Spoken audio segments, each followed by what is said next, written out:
announced on Thursday that it would resume its long march on Muzaffarabad on June 15th. Addressing the participant at the Eidgah, the core member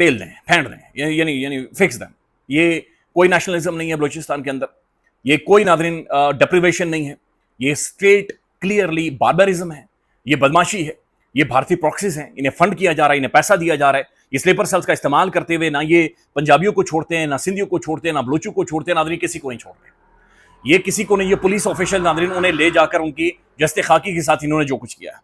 Azad Kashmir کے اندر ناظرین ہمیں ایک different approach کی ضرورت ہے, ہماری government کی جانب سے بھی, اور آزاد کشمیر کے اندر جو وہاں پر جو پروٹیسٹرز ہیں ناظرین ان کی جانب سے بھی. وی نیڈ اے ریکنسیلیشن, ہمیں کوئی نہ کوئی سلوشن چاہیے, ہمیں اس کا حل نکالنا ہے, ہمیں ایک پولیٹیکل سلوشن کے لیے جانا ہے. خدا کا واسطہ ہے اس کا کوئی پولیٹیکل حل نکالنا ہے. یہ نفرت کسی بھی طور پر ناظرین قابل قبول نہیں ہو سکتی. پاکستانی اور کشمیری کے درمیان میں اس کا کوئی نہ کوئی پولیٹیکل سلوشن, کشمیر کی جو سیاسی جماعتیں ہیں وہ برائے مہربانی کم از کم ان چیزوں کو دیکھیں اور انڈرسٹینڈ کریں اور آگے بڑھیں. بلکہ میں اسی اخبار ناظرین ڈان اخبار کے اندر ہی یہ آپ آگے جاتے ہیں, آج اس میں ایک کالم لکھا گیا, بہت انٹرسٹنگ کالم ہے, اور یہ پڑھنے سے واقعتاً تعلق رکھنا, نہ صرف پڑھنے سے بلکہ اس پر عمل کرنا چاہیے. یہ ناظرین کالم لکھا گیا ہے, یہ محمد حسن اسلم صاحب ہیں, یہ انٹرنیشنل لا پریکٹیشنر ہیں اور graduate from the Harvard law school, وہاں سے پڑھے لکھے ہیں. اور انہوں نے جناب یہ لکھا ہے کہ پاکستان کشمیر لا فیئر موومنٹ, کہ وہ کہہ رہے ہیں کہ بھائی پاکستان کشمیر لا فیئر یعنی پاکستان اور کشمیر اور قانون کے حوالے سے جو لمحات ہیں اور معاملات ہیں, وہ یہ کہہ رہے ہیں کہ 2019 میں انڈیا نے آرٹیکل 370 ایبروگیٹ کر کے کشمیر کی, مقبوضہ کشمیر کی خصوصی حیثیت ختم کی ہے.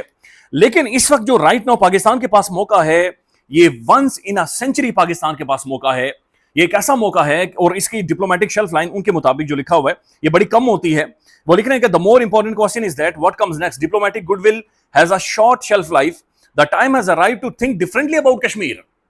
وہ کہنے کہ چونکہ ہماری ڈپلومیٹک ایک سے ہے, چونکہ بین الاقوامی طور پر ہمیں ایڈمائر کیا جا رہا ہے, ہمیں ایڈور کیا جا رہا ہے, ہماری ایک ایڈہرنس ہے, لہذا برائے مہربانی ہمیں کشمیر کو ایک الگ طریقے سے دیکھنا چاہیے.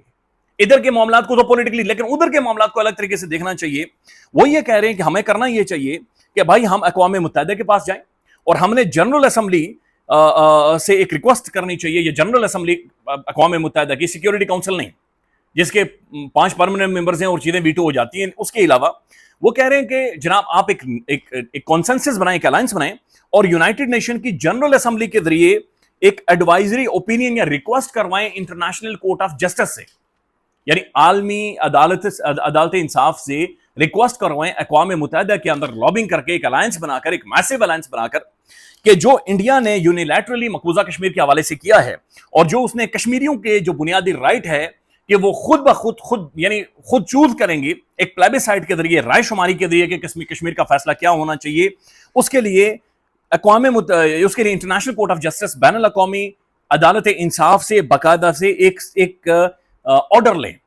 بے شک اس کا اطلاق نہ ہو, لیکن دس از ہاؤ کہ کشمیر نے وہاں کی جو بنیادی حیثیت ہے اسے ختم کیا ہے.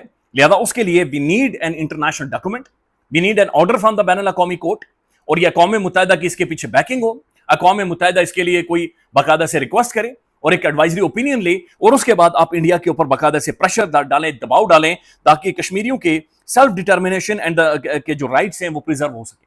اور یہ بار بار اس چیز کے اوپر زور دے رہے ہیں کہ بھائی اس چیز کو آپ پش کریں کہ پاکستان اپنی ڈپلومیٹک گڈ ول کا استعمال کرے اور یہاں پر ان چیزوں کو اس طرف لے کر جائے. This is what we need to think on. ناظرین پاکستان بہت زیادہ انٹرنیشنل اچیو کر چکا ہے, امریکہ ہمارا شکریہ ادا کرے. جے ڈی وینس کہہ رہا ہے کہ میں اپنی بیوی کے ساتھ جتنی بات کرتا ہوں, میں 2 بندوں سے بات کرتا ہوں, بیوی کے ساتھ اور فیلڈ مارشل صاحب کے ساتھ. ٹرمپ کھڑے ہو کر دنیا بھر میں ٹویٹس کے ذریعے, میسیجز کے ذریعے, بات چیت کے ذریعے فیلڈ مارشل کا شکریہ ادا کرے. ایران فیلڈ مارشل کا شکریہ ادا کر رہے ہیں, پاکستان کا شکریہ ادا, سعودیز ہماری طرف دیکھ رہے ہیں. مشرق وسطیٰ کے اندر ناظرین کی جو سیکیورٹی ہے وہ پاکستان دیکھ رہا ہے. چائنا کے ساتھ ہمارے بڑے اچھے تعلقات ہیں. اس کے بعد ناظرین ایک ترکی کے ساتھ ہمارے بڑے اچھے تعلقات ہیں. لہذا we can push for this. ایک میسو پاکستان کی ڈپلومیٹک ایکسیلنس ہے اس وقت, ہمیں اس گڈ ول کو ناظرین استعمال کرنا چاہیے.